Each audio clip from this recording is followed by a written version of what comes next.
നോമ്പിന്റെ കാര്യത്തില് ചിലർക്കൊക്കെ നോമ്പിന് ഇളവ് നൽകിയിട്ടുണ്ട്. ആ ഇളവ് നൽകപ്പെട്ടവരിൽ ഒരാൾ വാർദ്ധക്യത്തിലെത്തി നിൽക്കുന്ന ആളാണ്.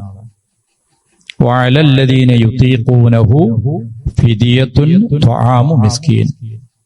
പ്രായാധിക്യമുള്ള ആളാണ്, നോമ്പെടുക്കാൻ വല്ലാതെ പ്രയാസപ്പെടേണ്ടി വരും എങ്കിൽ അവർക്ക് നോമ്പ് ഒഴിവാക്കാൻ ഇളവ് നൽകിയിട്ടുണ്ട്. മറ്റൊന്ന്, സുഖപ്പെടും എന്ന് പ്രതീക്ഷയില്ലാത്ത രോഗം ബാധിച്ച ആള്. ഇപ്പൊ ക്യാൻസർ ആണ്, കിഡ്നി പേഷ്യന്റ് ആണ്, അതല്ലെങ്കിൽ വർഷങ്ങളോളം കൃത്യസമയത്ത് മരുന്ന് കഴിക്കേണ്ട രോഗിയാണ്. അതിലെന്തെങ്കിലും മാറ്റം വരുത്തിയാൽ രോഗം മൂർച്ഛിക്കുകയോ കൂടുതലാവുകയോ ആരോഗ്യപരമായ പ്രയാസങ്ങൾ ഉണ്ടാവുകയോ ചെയ്തിട്ടുണ്ടാകും. അല്ലെ ഡോക്ടർമാർ കർശനമായി വിലക്കിയിട്ടുണ്ടാകും നോമ്പെടുക്കുന്നത്.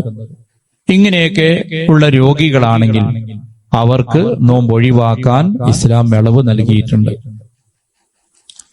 ഈ രോഗിയും അതേ പ്രകാരം തന്നെ വാർദ്ധക്യത്തിലെത്തിയ ആളുകളും നോമ്പ് ഒഴിവാക്കിയാൽ ഓരോ ദിനത്തിന്റെ നോമ്പിനും പകരം ത്വആമു മിസ്കീൻ, ഒരു മിസ്കീനുള്ള ഭക്ഷണം കൊടുക്കണം. പാവപ്പെട്ട ഒരാൾക്ക് ആഹാരം നൽകണം. അതെന്താണ് ആഹാരമായി നൽകേണ്ടത്? നമ്മൾ സാധാരണ ഫിത്ർ സക്കാത്ത് നൽകാറുണ്ടല്ലോ പെരുന്നാളിന്. അത് നമ്മുടെ നാട്ടിലെ മുഖ്യ ആഹാരമായ അരിയാണ് നമ്മൾ നൽകുന്നത്. അതേപോലെ ഒരു നേരത്തെ ഒരു മിസ്കീനുള്ള ആഹാരമാണ് നമ്മൾ നൽകേണ്ടത്. അപ്പൊ നമുക്ക് ഫിദിയ നൽകാൻ ഏറ്റവും സൗകര്യപ്പെട്ടതും നമ്മൾ നൽകേണ്ടതും മുഖ്യ ആഹാരമായ അരിയാണെന്നർത്ഥം. അരിയായിട്ട് തന്നെയും കൊടുക്കാം. മറ്റൊന്ന്, ഈ ആളുകളെ ക്ഷണിച്ചിട്ട് ഒരു നേരത്തെ ആഹാരം അവരെ ഭക്ഷിപ്പിക്കാം. അനസ് റളിയല്ലാഹു അൻഹു പ്രായാധിക്യമുള്ള അദ്ദേഹത്തിന്റെ അവസാനത്തെ 2 വർഷം അദ്ദേഹം നോമ്പെടുത്തിരുന്നില്ല. 100ഓളം വയസ്സ് അദ്ദേഹത്തിനുണ്ട്. ആ സന്ദർഭത്തിൽ അദ്ദേഹം ചെയ്തിരുന്നത് മിസ്കീനുകളെ തന്റെ വീട്ടിലേക്ക് ക്ഷണിക്കും. റൊട്ടിയും ഇറച്ചിയും അവർക്ക് ആഹാരമായി നൽകും. അവരുടെ മുഖ്യ ആഹാരം അതാണ്. അത് നൽകുകയും ചെയ്തിട്ടുണ്ട്. അങ്ങനെ നൽകുകയാണ് അദ്ദേഹം ചെയ്തത്. അപ്പൊ ആ രീതിയിൽ നമുക്ക് എന്ത് ചെയ്യാം?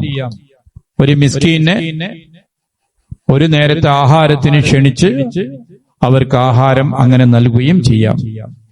പിന്നെ അരിയാണ് നമ്മൾ കൊടുക്കുന്നതെങ്കിൽ അതിന്റെ കൂടെ എന്തെങ്കിലും ചേരുവകൾ കൂടി കൊടുക്കാൻ സാധിക്കുമെങ്കിൽ അതൊരു നന്മയാണ് എന്ന് മാത്രം, നിർബന്ധ ഘടകമല്ല. ഈ രൂപത്തിലാണ് ഫിദിയ കൊടുക്കേണ്ടത്. ഇനി ഇത് നോമ്പിന് ഇളവ് നൽകപ്പെട്ട മറ്റൊരു വിഭാഗം ഗർഭിണികളും മുലയൂട്ടുന്നവരുമായ ഉമ്മമാരാണ്. അവരെ സംബന്ധിച്ചിടത്തോളം നോമ്പിന് ഇളവുണ്ട്. അവർ ആ നഷ്ടപ്പെട്ട നോമ്പ് പിന്നീട് ഖളാ വീട്ടണം. അതാണ് വേണ്ടത്. നഷ്ടപ്പെടുന്ന നോമ്പെടുക്കാൻ പ്രയാസപ്പെട്ട് നോമ്പ് ഉപേക്ഷിക്കുന്നുവെങ്കിൽ ആ നഷ്ടപ്പെടുന്ന നോമ്പ് പിന്നീട് അവര് ഖളാ വീട്ടണം. എന്നാൽ ഇബ്നു അബ്ബാസ് റളിയല്ലാഹു അൻഹുവും ഇബ്നു ഉമർ റളിയല്ലാഹു അൻഹുവിൽ നിന്നുമുള്ള ഈ 2 സഹാബികളിൽ നിന്ന് ഫത്വകൾ നമുക്ക് കാണാം. ഇത്തരം ആളുകളോട് ഭക്ഷണം കൊടുക്കാൻ വേണ്ടി നിർദ്ദേശിക്കുന്നത്. അപ്പൊ ഒരു വർഷം ഗർഭിണിയാണ്, അടുത്ത വർഷം പാലൂട്ടുന്നവരാണ്, പിറ്റത്തെ വർഷം വീണ്ടും ഗർഭിണിയാണ്. അങ്ങനെ വർഷങ്ങളായി നോമ്പെടുക്കാൻ കഴിയാത്ത ഒരവസ്ഥയാണെങ്കിൽ അവർക്ക് ഖളാ വീട്ടാൻ വലിയ പ്രയാസമായിരിക്കും. അത്തരം സാഹചര്യങ്ങളിൽ ഈ 2 സഹാബികൾ നൽകിയ ഫത്വയുടെ അടിസ്ഥാനത്തിൽ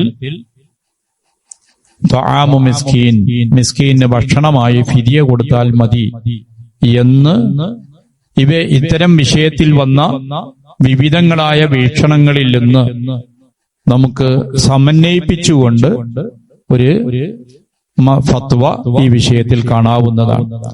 ഇതാണ് ഈ വിഷയത്തിലുള്ള ഏകദേശം അത് സംബന്ധിച്ചുള്ള ഒരു വിശദീകരണം.